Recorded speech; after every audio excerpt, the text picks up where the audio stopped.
The ceremony of declaration of Monsignor Raymond F. Mascarenhas as servant of God was held at St. Sebastian Church, Bendo on Monday, June 16th evening. Bishop Aloysius Paul de Souza of Mangalore declared him as servant of God on this occasion and recalled the achievements of Monsignor Raymond Mascarenhas. Monsignor Raymond Mascarenhas एक बलिष्ठ साक्ष जाऊन रावलो ताणे गोटलो मेळ बेतानी सिस्टरांचो याच दुर्बळांच्या सेवेत दुर्बळांचो मोग कर जेजू मोऱ्या गवल्याचो तो स्पिरिट कदेकरान ताचे मिसां दुर्बळांक बरी खबर प्रगट करचे तो मेळ मंदोरून आसा आज 1300 वयर चड धर्म भयणी भारतांत आनी भारता भायर युरोपांत आनी आफ्रिकांत मिशनरी जावन वावरता.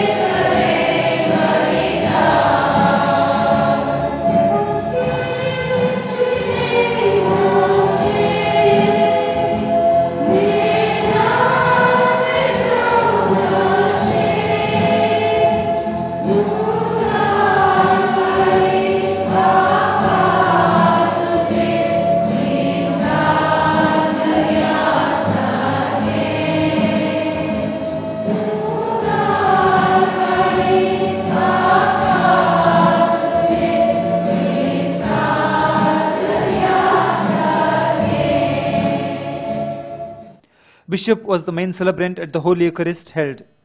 Vicar General Monsignor Dennis Morris Prabhu and other senior priests of the city were concelebrants on this occasion. Sister Lillis of Bethany congregation informed the gathering about the miracle that took place in the name of Raymond Mascarenhas. Later, the bishop, priests, nuns and others paid tribute to him at his grave located inside the church. Speaking to TV Daijiworld, Sister Jyoti, head of Bethany congregation, said that Monsignor Raymond Mascarenhas not only helped in the upliftment of Catholics, but also helped in the non-Catholics in making their lives better. He built the churches in Bendo, Agrar and Udyava. Monsignor RFC Mascarenhas is the founder of Bethany congregation, she told. Monsignor Raymond Mascarenhas essentially was a man of God. So his contribution essentially a spiritual one, the faith formation, the catechetics and the pastoral care of his people. And not only of Catholics or Christians, he embraced in his heart every person of the undivided South Canada. Not only that, beyond. That is, he went to Kerala and neighbouring places other than Mangalore and South Canada. And his contribution towards education, especially the rural poor, the girl child and the women was great. And it continues to be so even today. The Sisters of the Little Flower of Bethany carry on the legacy of the Monsignor Raymond Mascarenhas in all the far off, in different parts of the country, in rural areas very especially, the education of the girl child and the women, and very especially the rural poor. He lived a holy and pure life in Mangalore. He is the first priest of Karnataka to be honoured with the title Servant of God. He was also active in Indian freedom struggle and political administration. The cause for his beatification and eventual sainthood is already in process, she added. The translation of the entire New Testament, all the books, 27 books in Konkani. That was the first translation ever made in Konkani language. So he was known as the Boswe, and also he was a great orator, and he also was in the Simon Commission, municipality of Mangalore, and so many other, besides religious and spiritual roles, he played a holistic role for the people of Mangalore. Tickle your taste buds with sumptuous dishes. Madhuvan's Village promises food relishers a delightful journey in taste. Experience an enchanting village ambience with cozy huts, smoke-free zone and tranquil surroundings. Village Family Restaurant is now even more inviting with added features like 4-lane concreted road right at the doorstep. Ample space for car parking. More picturesque open space ideal for corporate and family parties. Exceptional dining choices of Indian, Chinese, continental and ethnic delicacies. Visit Village Family Restaurant to experience a delicious blend of idyllic surroundings and mouth-watering cuisines. Madhuvan's Village, the family restaurant, Yadi, Mangalore 8422144158. Come once, you're sure to remain a regular. Important decisions like reduction of water tax, setting up of a committee to take final decision on the self-assessment scheme of property tax, and conducting detailed investigations into past irregularities were the important decisions taken at the general session of the Council of Mangalore City Corporation held on Monday, June 16th. During the period of administrative officer was in charge of the city corporation, SAS had been adopted and water taxes had been hiked. Both these steps faced stiff resistance from the members of the public. Various political parties and organizations had staged protests against the steps, and even the ruling BJP had expressed itself against these two decisions. In the session held on Monday, the water rates were revised downward for domestic consumers, retaining the revised rate for the commercial use. Although the Congress had at the beginning stuck to the demand to revert water taxes that were prevalent last year, Mayor Ganesh Hosabettu succeeded in convincing it to slightly higher rates after holding negotiations at his chamber. After several councillors came up with the complaints about unrealistic bills running into lakhs and crores of rupees having been issued or water consumption to various people, the mayor announced the decision to conduct water adalats to set right lacunae in the water supply and billing system and settle water supply related complaints.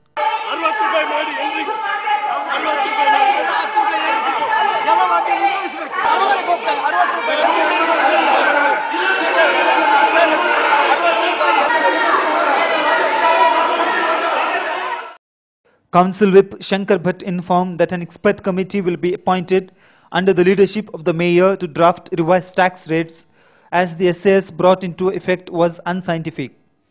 The scheme is facing strong opposition on the grounds that it is unfit to introduce it in Mangalore, considering the city's unique terrain and uneven landscape. Leader of the opposition in the Lok Sabha, L.K. Advani, has said that the late K.S. Hegde, former judge of the Supreme Court, should perhaps have become the head of the state in 1977 when the Janata Party came to power. Advani was addressing a gathering on the occasion of launch of birth centenary celebrations of Hegde, a former Lok Sabha speaker, on Monday, June 16th.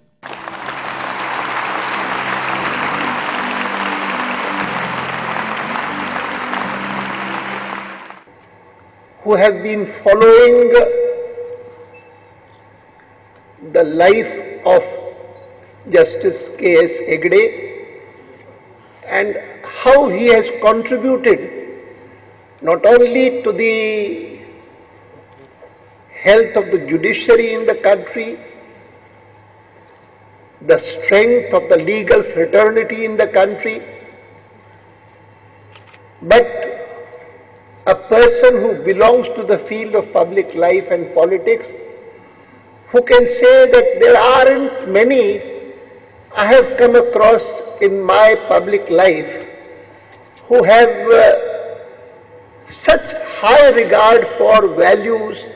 He pointed out that he had proposed Hegde's candidature to the post of then Prime Minister Morarji Desai. Eventually, Neelam Sanjeeva Reddy became the president, but Hegde's name struck me almost instantaneously, he said. Recalling the events leading up to the declaration of emergency, Advani said that the controversial occasion when Hegde was superseded was one of the most unfortunate episodes in the story of Indian judiciary. It may be recalled that on April 25, 1973, the then Prime Minister Indira Gandhi superseded three senior Supreme Court judges, J.M. Shelat, A.N. Grover and K.S. Hegde, and appointed A.N. Ray as Chief Justice of India. Hegde resigned in protest and returned to his native village in Nitte in Udupi district. Again, only in 1973, when for the first time three senior judges of the Supreme Court were superseded and someone appointed as Chief Justice. Now I shift from there to this month of June, which is important for the Hegde family, for the people of Mangalore, for all those who have known K.S. Hegde, because it is the month in which Justice Hegde was born.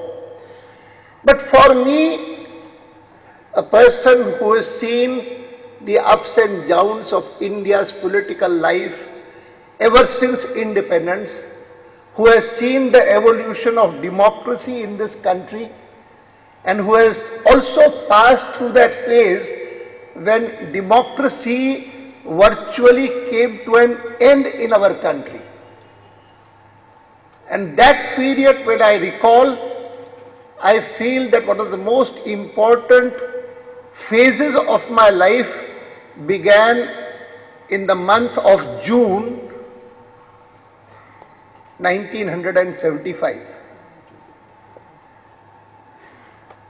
16th of June, that's the date today.